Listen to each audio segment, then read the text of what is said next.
Good morning, everybody. Welcome to a white tea morning. This is a type of white tea when facing down giants or other enemies, you gird your loins. Well, we don't need to do that. We gird ourselves and then go out there and vanquish the enemy.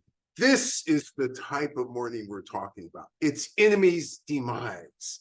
We'll talk about enemy's demise in detail as we go through this session. In fact, by the end of this session, you will not have to guess why I named it enemy's demise. You will know the exact reason I named it enemy's demise.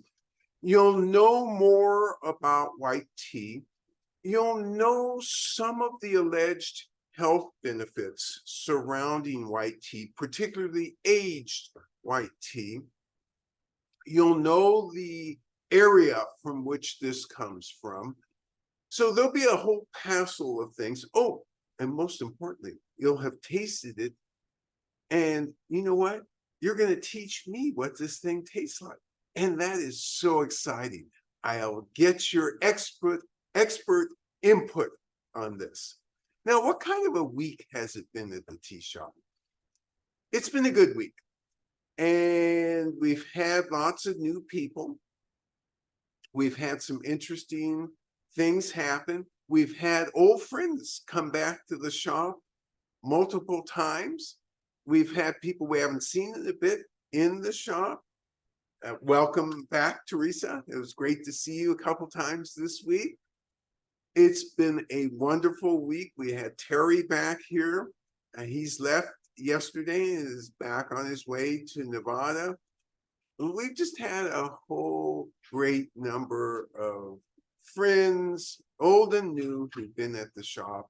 And what I remind everybody is even as we get together with one another and we share ideas and we have discussions, it's always really important to reduce misunderstandings by assuming good intentions. Assuming good intentions essentially means that if you hear something, God, that's odd, or God, that makes me feel, a certain way, think about why it's said and think about in a favorable capacity why it might have been said. And so I think that this is in general, it matches up well with white tea. You like that segue? Because white tea is calming.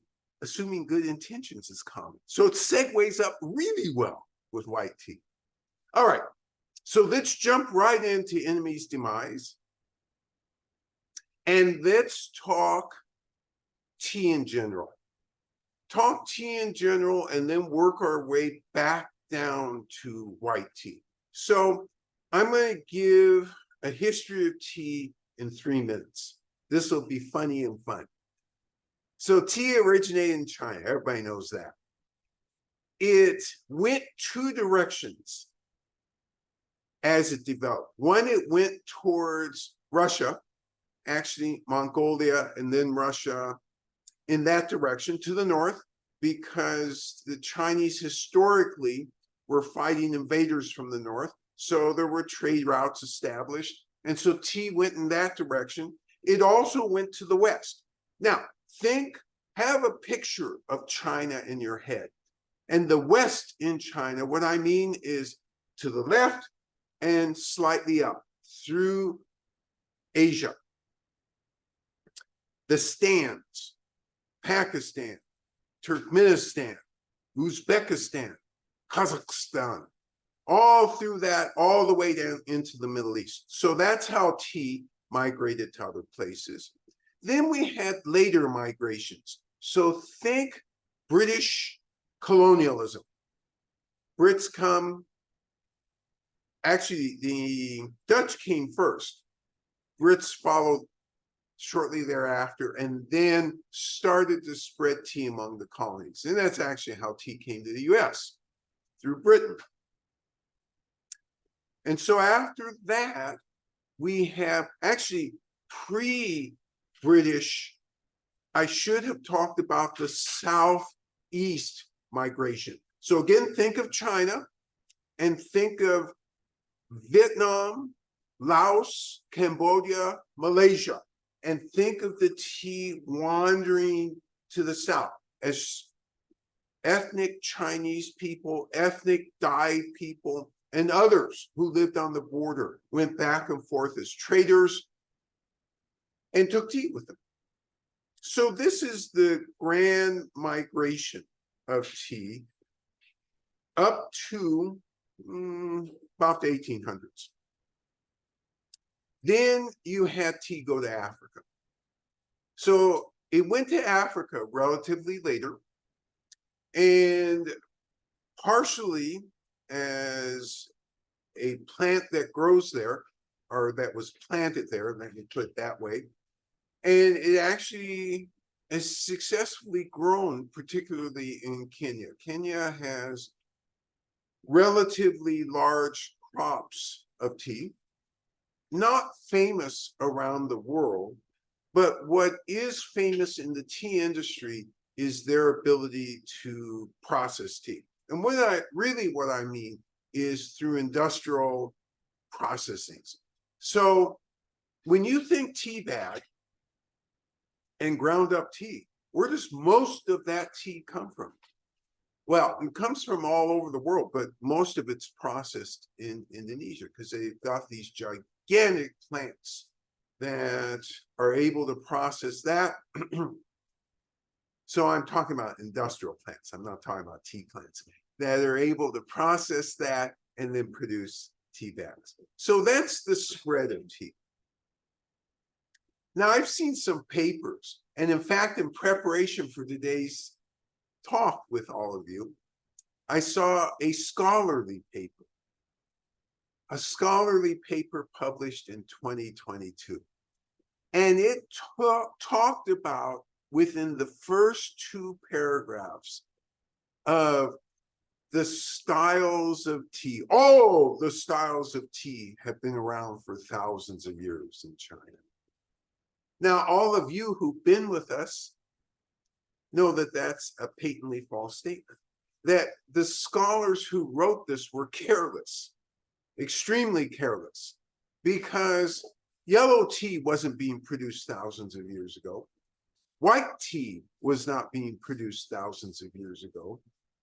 Oh no, the only established 100% sure tea that was produced thousands of years ago is green tea. And remembering green tea just refers to a methodology, right? What sort of methodology? Unoxidized tea. You pick, you apply heat, you roll if you want it to look pretty. That's probably not the right way to explain that. You roll if that's the cultural terroir, and then you bake to stabilize it. Really, really simple. And it usually doesn't take more than a day to make. All right. That took me more than 2 minutes to get the white tea, but not much more. I was pretty quick going all over the world. We're at white tea now. So for white tea, as a process, when did that really start? Nobody's 100% sure, but it looks like from existing historical records, probably in the 1800s. So late, almost the latest of all the styles of tea that are produced. What's the characteristic of white tea? Is it white in color? That would make it really easy to identify. Answer would be no. And in fact, that whiteness as a color turns out to be an issue, because in the 11th century or 12th century, an emperor wrote about, in quotes, tea that was jade white. Now, as it turns out, this emperor was not colorblind, was not stupid. So we can take away the things that, we might first think, is that why they wrote Jay's white? Maybe just artistic, poetic license. And the answer still is no. It appears that the actual color of the leaves that this emperor was working with were white. Why? This was an albino exception. And in other words, there was, and they have traced it to what they exactly think it was, a tea from Anhui Province that mutated and produced white leaves. But it was not the white tea process. This was only white leafed tea. There are mutations in all over China. And not widely all over. In other words, you can't just go there and find them easily, but they do exist, and they're mutations. That doesn't make it white tea. It's a certain methodology, and the key element of that methodology is oxidation. Oh, wait a minute. I've heard of that word before. Oxidation. This is a chemical reaction, enzymatic reaction. Yeah, I've heard of that. That's red tea. Isn't red tea highly oxidized? Answer would be yes. White tea is extremely lightly oxidized. So there's a big difference between white and red. Let's get down to the details.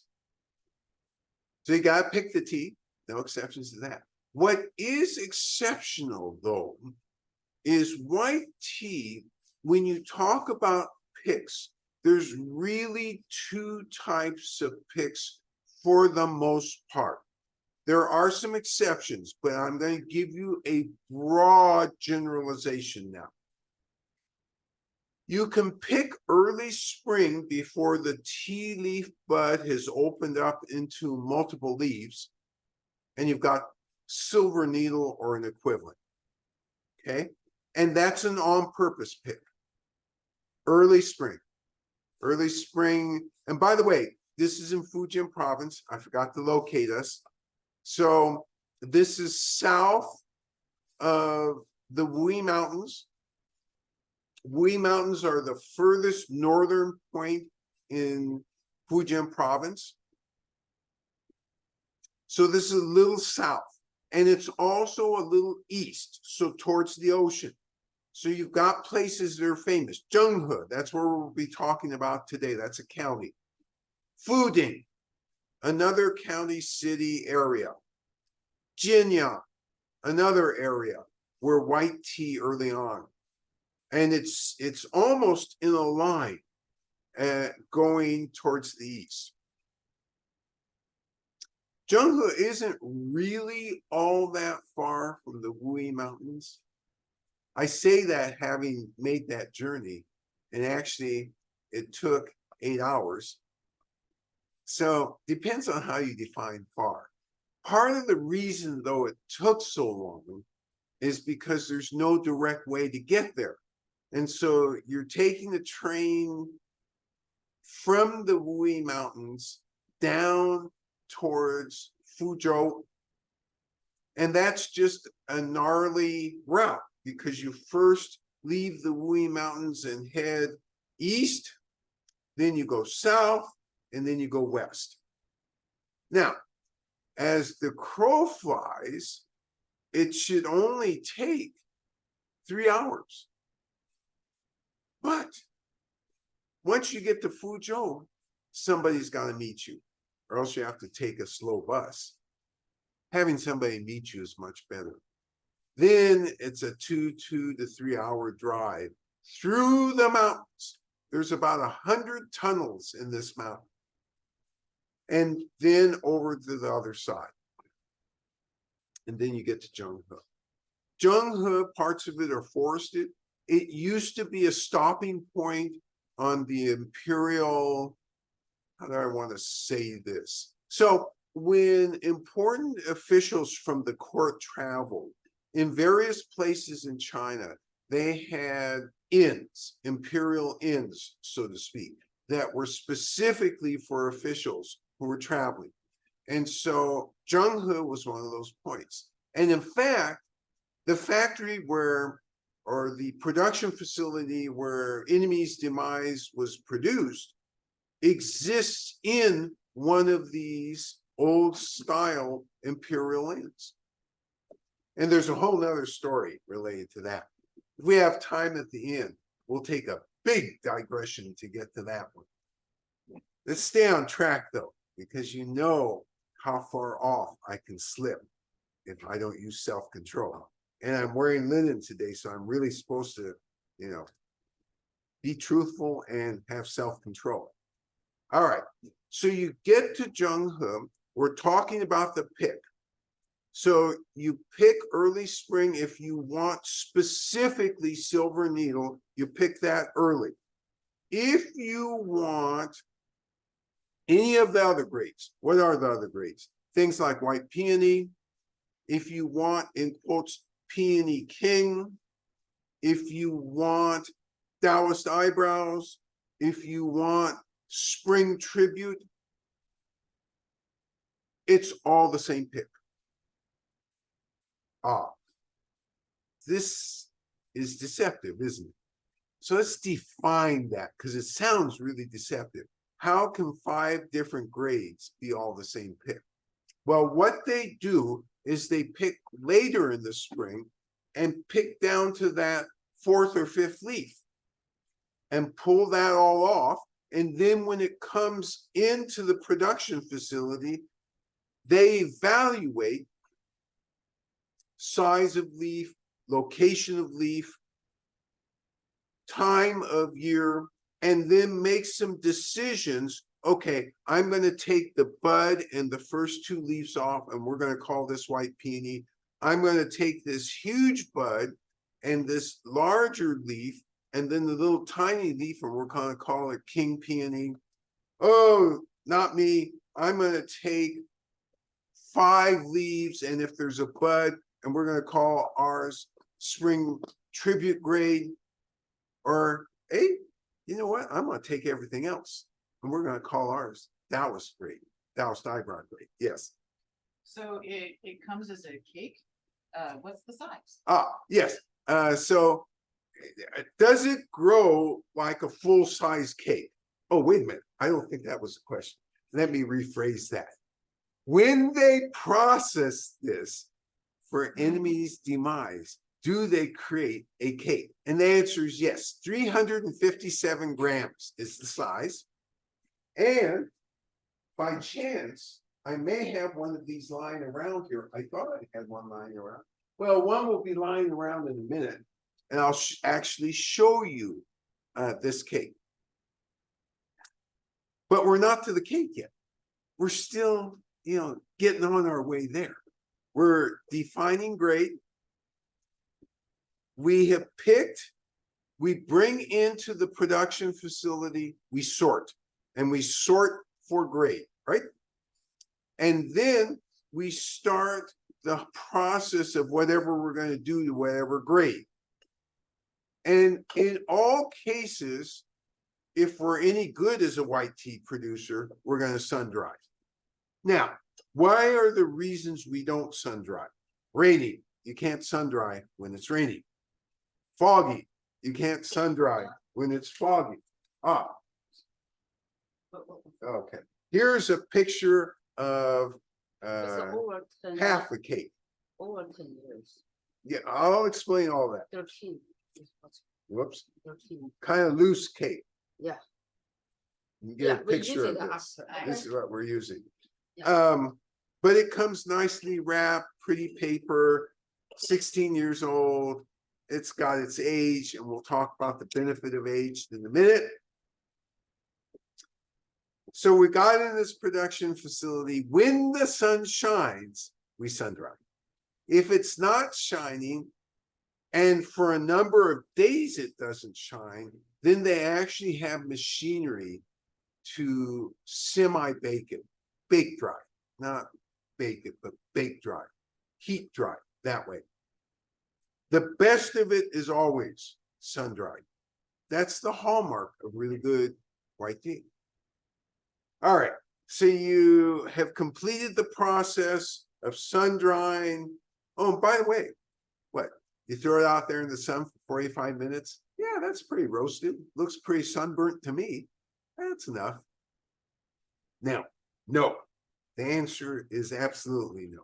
It usually takes anywhere from 7 to 14 days to fully sun dry. So, does this mean that the leaves, every day that the sun is out there, are lying kind of on the production beach, just getting sun? The answer to that would also be no. They go out, they're put on bamboo slats and rolled into an area where the sun shines, and then every hour the top slat goes to the bottom and all of them move up one. So this process, 7 to 14 days. Do they ever leave it out overnight? Do they leave it out overnight so that owls and other white tea lovers can come and test it out and, possibly take some away? The answer would be no. So this is a great question because it implies something. And what you're thinking it implies is actually true. You gotta have a gigantic facility to handle this stuff. Because, okay, think about this. Imagine day one, teas come in, you sort until about 8 o'clock that first night, get them all racked inside. You have about a 5 or 6 story place. Oh, and by the way, the place is about 2 blocks long. Next day, morning, you get that out there, start sunning. Oh, but more tea's coming in. Oh no, that means you're working till 10 or 11 that night. And this just keeps going for a rotation for about 30 days. So usually when we get there, which is usually mid point. In fact, the very first night we got there at something like 2 a.m. in the morning. So we're driving up there, the farmer's driving us in, and you can see this place like a beacon from a few miles away because it's the only place that's lit up like this. And there are people everywhere sorting, getting them on slats, putting them in this 2 block long building, getting them in the right place, writing notes on it. It's an incredible operation. Intense. This stuff ought to cost 10 times what it costs when you look at the amount of worker that goes with this, especially if you're doing it this way. This is the custom traditional way. By the way, do they do this in all the places that produce white tea? No. They take shortcuts. But this is the traditional way, and this is where Demise comes from. So they go through this process. As they come to the conclusion, then you got to make other decisions. And actually, you make those other decisions early on. You said to yourself, yeah, these soldiers here, single beautiful soldiers, these are silver needles. We're going to package these up as silver needles. So at the conclusion of the drying period, if there is enough moisture taken out by the sun process, they'll just package them up. If there's still too much moisture, they'll do a little bake. And then that's it, you package.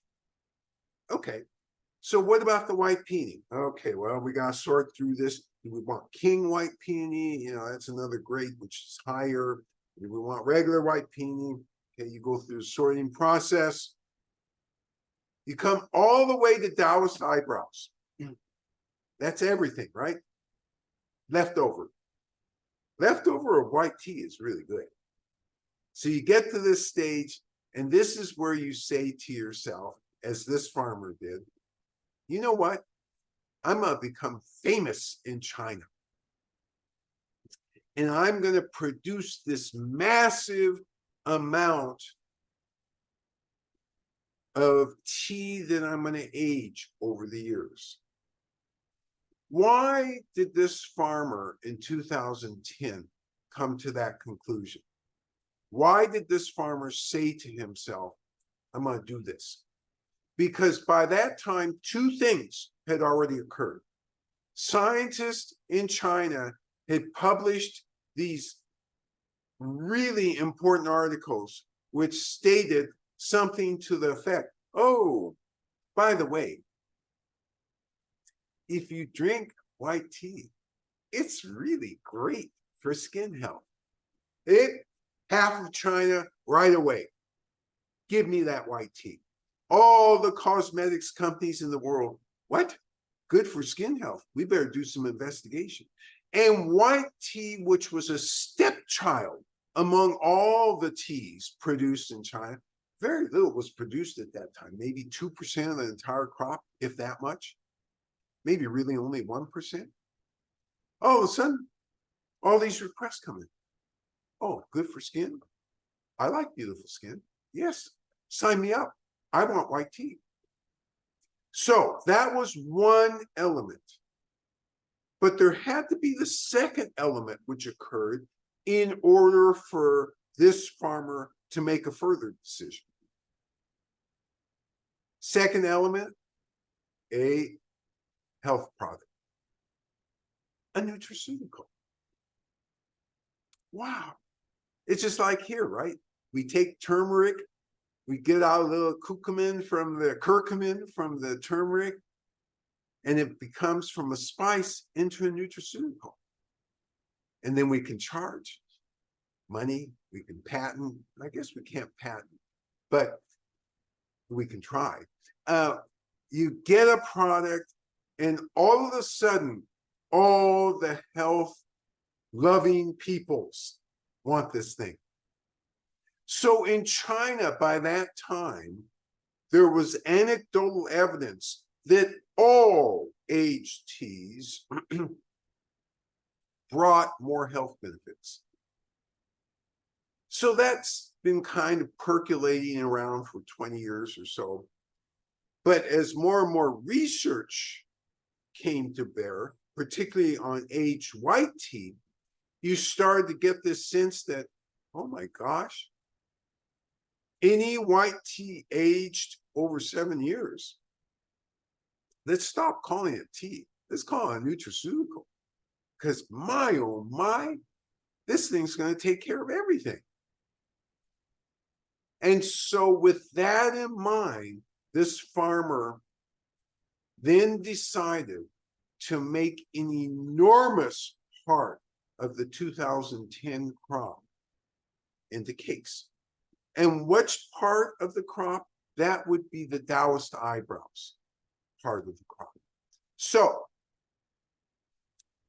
he made 700 cakes and had the thought, even at that time, yeah, I'm gonna become famous because I'm gonna make this pile of cakes, and as this trend goes on, hey, everybody's gonna come to me, and these cakes will keep aging. So I ask you this, making cakes takes a few more steps. Why didn't this farmer just say all the same things that I just said? I want to become famous. You know, I'm going to have all this aged white tea, this aged nutraceutical. I'm going to just store it. Now think about this a minute. For those of you who have seen Taoist eyebrows, enormous leaves, hard to store, very hard to store. You need space. Oh, wait a minute, more than space. You need aircon. Oh, this is sounding expensive to me. Hey, wait a minute. We're in a place where it gets hot during the summer. There are power failures. We need backup systems. This is sounding more and more expensive to me. So if you take 357 grams, So let's give you another way to think about this. Let's say if you take 11 ounces, no, let's say if you take 12 ounces, so that's 3/4 of a pound, and compress it into a cake, easier to store. You know, you get this flat thing, you can store a bunch in a row. This takes so much less space. So that's what the farmer did, 700 cakes. In comes a tea master and an understudy, taken with the story of how this was created, and also thinking, gosh, maybe the American public might be interested in this. Now, you already know me. Great lack of self-control, just no sense sometimes, ending up in no dollars and cents other times. Who says, hey, let's buy 300 of these cakes. Tea master thinks about it for a minute and says, you know what? 300 is a big number. Let's buy 250. Okay, that's good. So we bought 250. We liked the results of this so much that back by 2015, we asked the farmer, you still have these things around? Yeah, I have a lot. I have about 400. We want them all. Now, the farmer already by this time was on to us in a way, because he realized we were the real deal. And if we said we were going to buy, that means we were going to produce real money. And if he set a price, that meant we were going to pay that price. And so then he started to hem and haw. Why did he do this? Because year by year in the market, the value of this increased dramatically till today. One of those cakes in the retail market, in the wholesale market in Shanghai goes for $1,200. Listen to me again. $1,200 in the wholesale market. On the retail market in Shanghai, $2,500 a cake. That's big money. We did eventually get another couple hundred cakes, but that's all he would sell to us, because the rest, every year he was seeing an increase in the amount of money he could get for these. He's not stupid. And he did become famous in China for the production of these cakes. So we still have a few here. And that's the story behind Enemy's Demise. Now, all of you are extremely thirsty because it's after darn 10 o'clock and you don't have your tea yet. So let's get to the real point of today's discussion.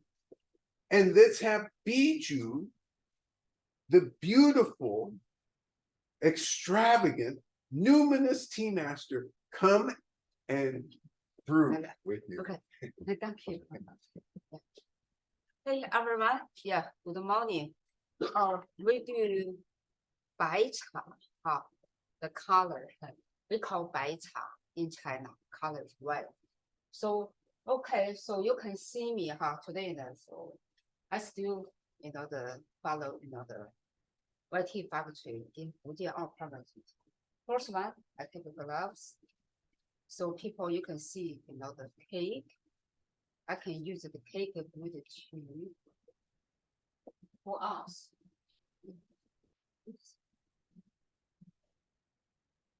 So this is relevant to any of you who purchase this. And there's actually quite a number of people locally who purchase this on a regular basis. These cakes, they're easy to use, but there's a trick to them. And the trick is to break off a piece, segregate it from the main part, The main part you put back in storage, and the smaller piece you break apart bit by bit as you use it. One of these cakes, if you treat it carefully, as we would do here, we can get 360 of these large cups from. So the fact that one of these costs $500 might sound shocking until you realize, oh, wait a minute, 360 cups. Oh, let me do the math. 360 into 500. Oh, it's less than $2 a cup. And this is good tea. So you see, she's using a tool to take apart a bit of this, and she's not using brute force. Instead, she's using intelligence and kind of just getting right under an edge and then getting off a piece. These are much easier to handle than some of the poorer cakes, the black tea cakes. Much easier to handle. They're not compressed as tightly.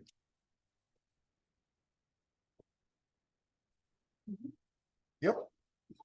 So there's the broken off part. But for everybody, I pick up, the easy. Yeah, it's already pre-broken for you. Yeah.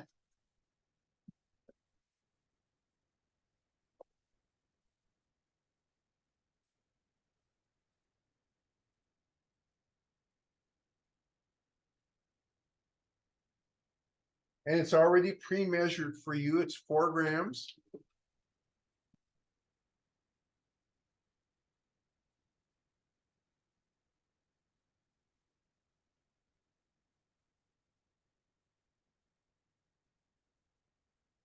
Yes. Okay. Yep.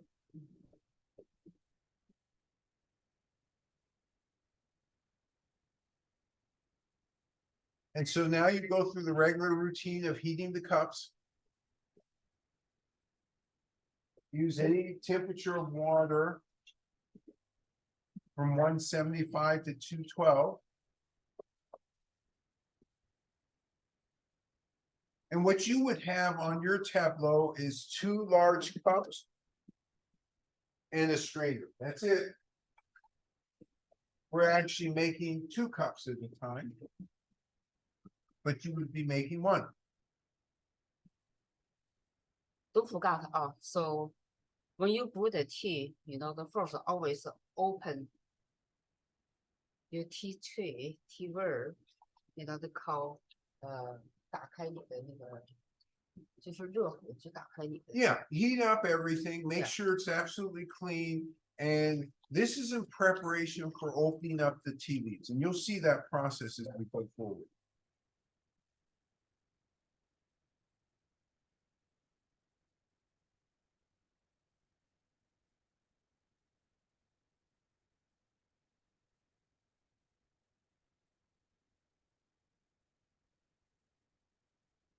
The participant says, I get energetics from this tea just anticipating sipping. Hey, I love this comment. So some teas belong to, and I should have a separate category called psychic teas.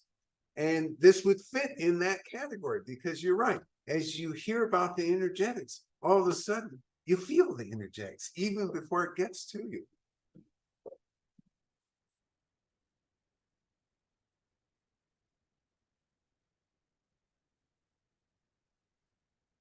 So she's drying 175-degree water now. And remember, because this is a cake tea, we use a little hotter, warmer water. Usually we would use 170 for most of the white teas, but not this. This you use a little bit hotter. This is caked and it's aged. Just a minute ago, my math was very bad. I said it was 16 years old. That's false. It is 14 years old.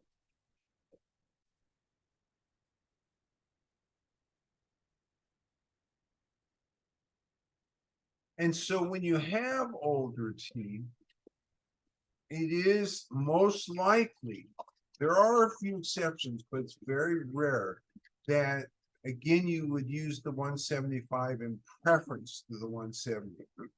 It's gonna need a little more heat. And the flavor profile year by year changes, by the way. And I'll talk about that in a minute, because there's some very specific changes. All right, making sure that all the cups are heated, clean, everything's ready to go, fresh.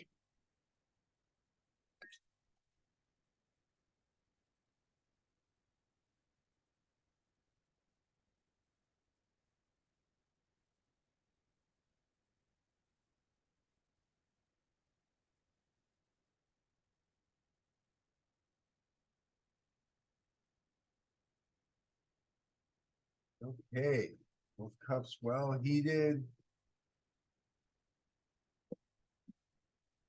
Put in the 4 grams. Gonna shake the cup, make sure that the heat, the leaves are heated. Actually, she's gonna do this with both cups.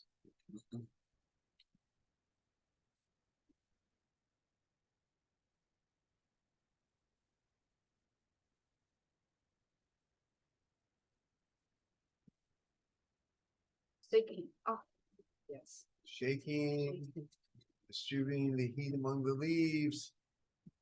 Smell. Did I put the right enemy's demise in there?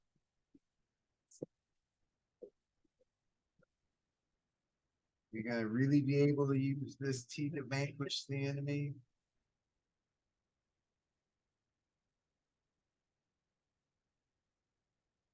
Adding the 175 in. Oh, yes, and of course, I'm all over it with 4 minutes. And you notice she put it in a pot with a pour that she can control. A spout she can control, so she's not pouring directly on the leaves. Okay. So we've got you processing. I'm sorry, brewing this tea. You're not brewing it yet, but we walked you through the processing. The making of the cakes isn't as important as everything else related to this. And at some point later, if you really want to go through the making of the cakes, we can do that. But instead, let's focus more on the organoleptics. Oh, another big word. Let's translate that as taste and aroma and what changes when tea ages. So, by the way, we're going to have back-to-back aged teas. Today's enemy's demise, take good notes on it. Next week is White Thunder. And so you're going to get a different feeling from each of them. So for this, typically, you would have sweet and floral that first year. Why? Well, this particular varietal grown in this particular area, because the alcohols in it, and I'm not talking about drinking alcohol, I'm talking about the chemical compounds that are characterized as alcohols, are increasing, and they tend to have some sweetness to them or florality to them. So that first year of a cake always has a lot of that. As you get to years 3 to 5, that decreases, generally speaking. It doesn't go away. And instead, a woody flavor starts to play into this. And as it starts to play in, it makes this sweet and floral take a slightly lower position. And that's because other chemical compounds are starting to be more. Esters, aldehydes. We don't need to get into chemistry. You just need to know that they're increasing. Why are they increasing? Is it simply because of oxidation? Leaves continue to oxidize. Nope. Turns out that certain bacteria, and there's probably about 24 or 25, interact with some of these leaves and produce compounds, enzymatic compounds, which then cause a change in the flavor and aroma profile. So they've done a recent study on this, and it would truly surprise you about this, because in the beginning, I didn't realize it was this way either. I originally thought this was just regular oxidation. Turns out that's not true. It's bacteria interacting with the leaves and then again producing a compound. So it isn't the bacteria eating the leaves. That's the interesting thing. It is producing a compound which creates a change in the leaves.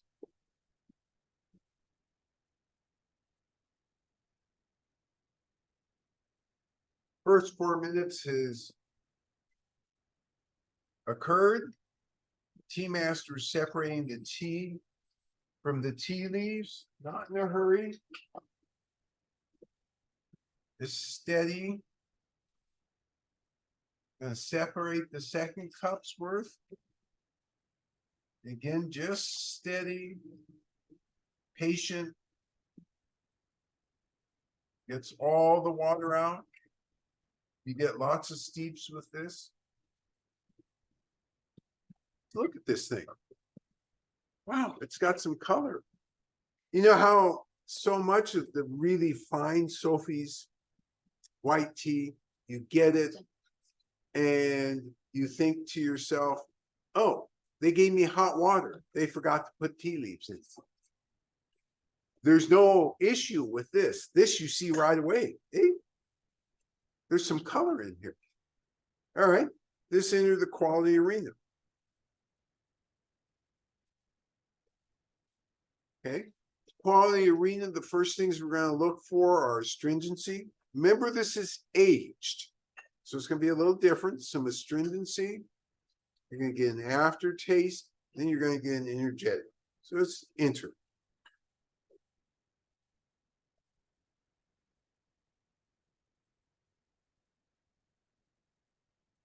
Okay, I recognize astringency. Oh my gosh, I recognize some other things. Aftertaste, I haven't nailed yet. Energetics, I haven't nailed. I have a feeling about the energetics, but I'm not sure yet. Second sip, what I'm going to do is focus to make sure that the first evaluations are on the money. And then I'm going to focus more on taste and aroma.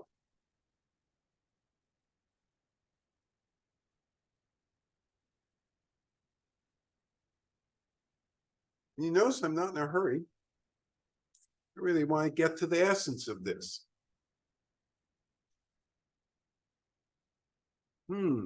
Okay, I've verified the astringency. I now do get a little aftertaste. Still working on the energetics, although I have a feeling about it. I'm going to take one more quick sip here.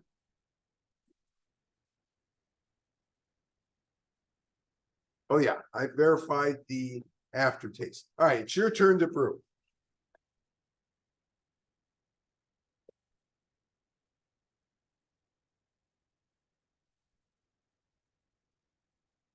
Remember, you're going to set your timer for 4 minutes, 175-degree water. This is in the package #1 called Demise. It's pre-measured 4 grams. You heat the cup, both cups.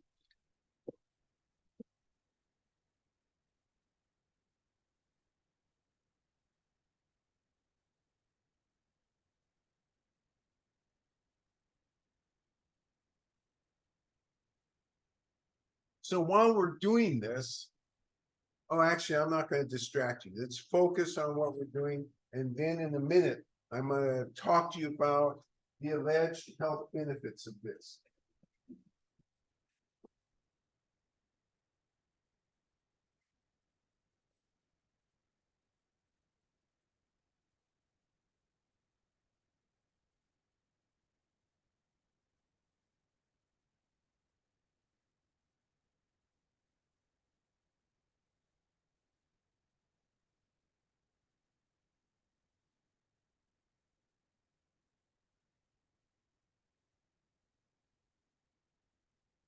Just making sure that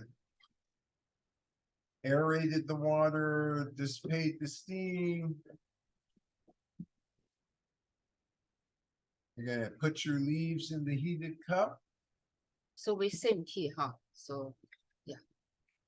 I broken my keys. And then shaking.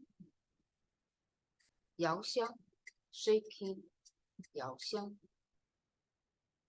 闻香 smell. Smelling.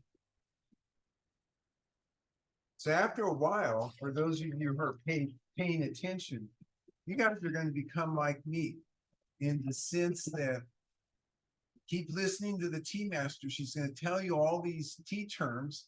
So you'll be able to go out to the tea fields and you'll use these tea terms expertly.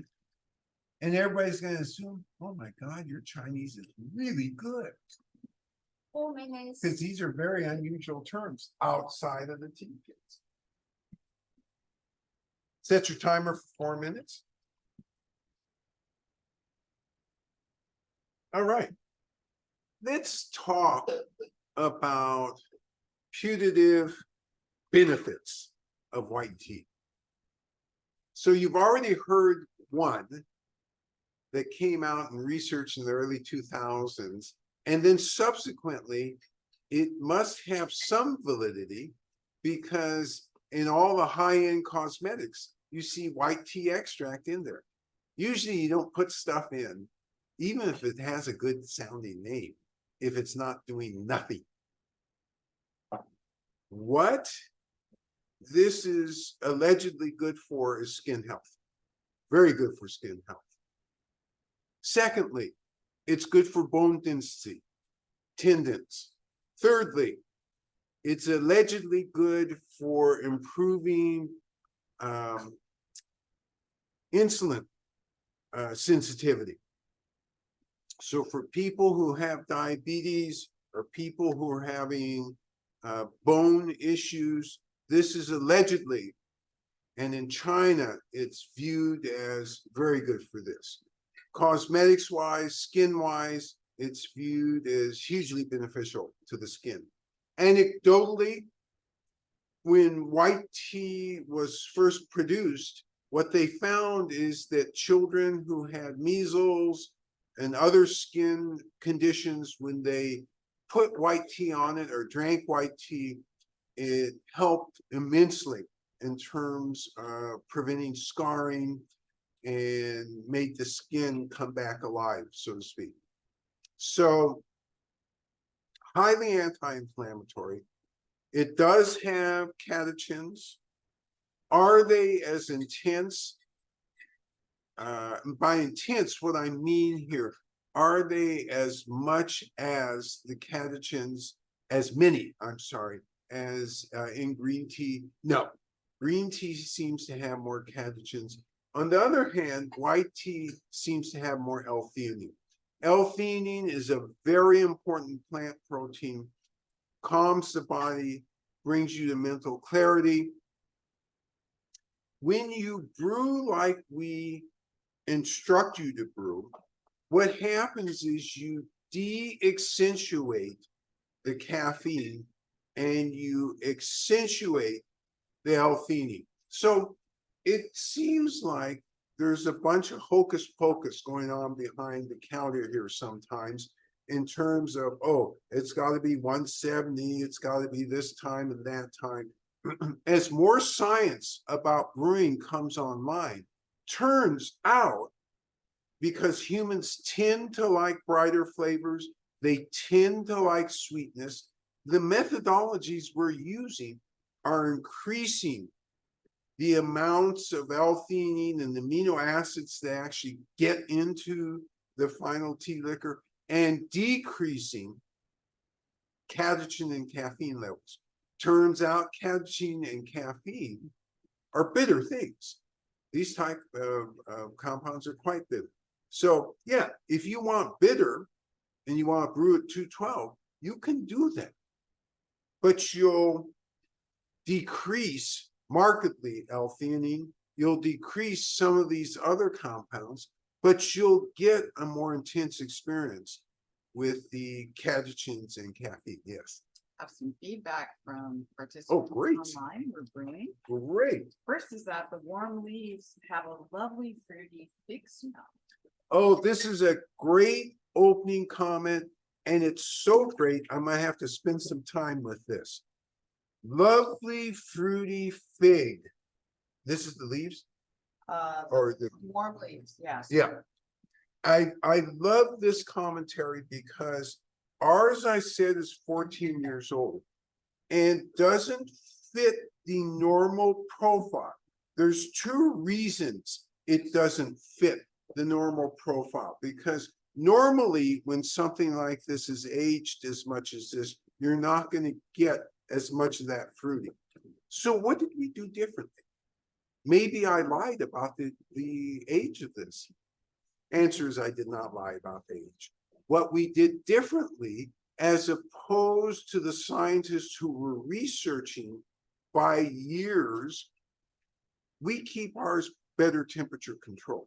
The scientists were controlling the temperature at an 80-degree level. We control ours here at a 68. Turns out that makes a huge difference.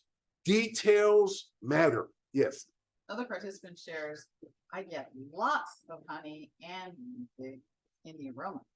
Lots of honey and warm fig in the aroma. So this tells you that those alcohols, geranio, linalool, or some such other alcohol, there's lots of that still left in here.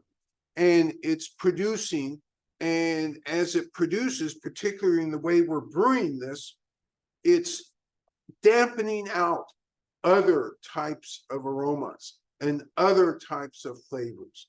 And it also emphasizes, it seems like we are fanatics. I understand that. Oh, you got to keep this thing at 68. Oh, it's got to be in the dark. Oh, no, don't put it in there with pepper and coffee and so forth. These things matter. If you want this, you got to do what we say in terms of storage. Yes. Another comment is that the wet leaves have such an interesting aroma. It's a melon-like subtle sweetness. Love this. Wet leaves have a melon-like subtle sweetness. You guys, I'll tell you, I don't even know why I teach this class, because you're better than I am. Your descriptors are so good, and today is no exception. Your descriptors are right on the money, and actually, people in the tea industry in China would clearly agree with you and would understand what you're saying about this. Yes.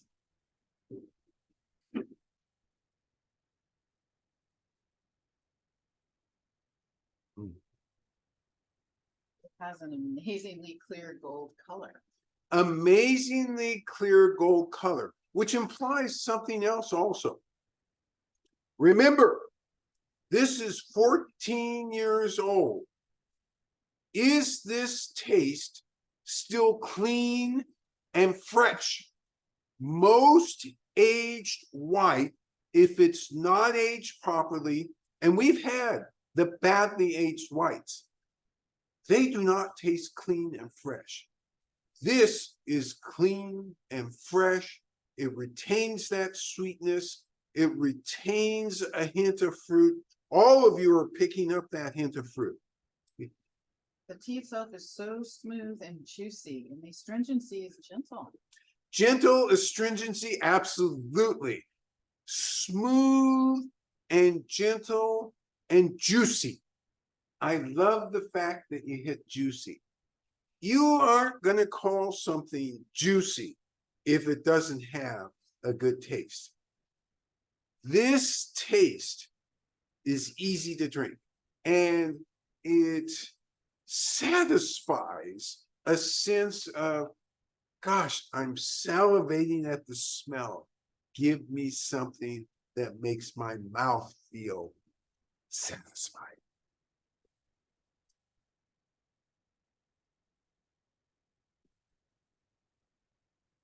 I do love this color as well. many of the aged teas, again, if they aren't carefully aged, they have more color.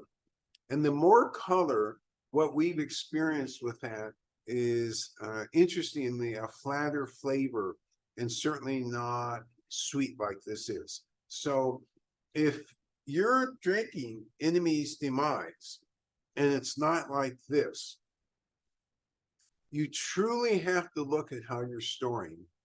And then secondly, you need to look at how you're brewing, because both the brewing and storing make a world of difference in terms of the end result with this.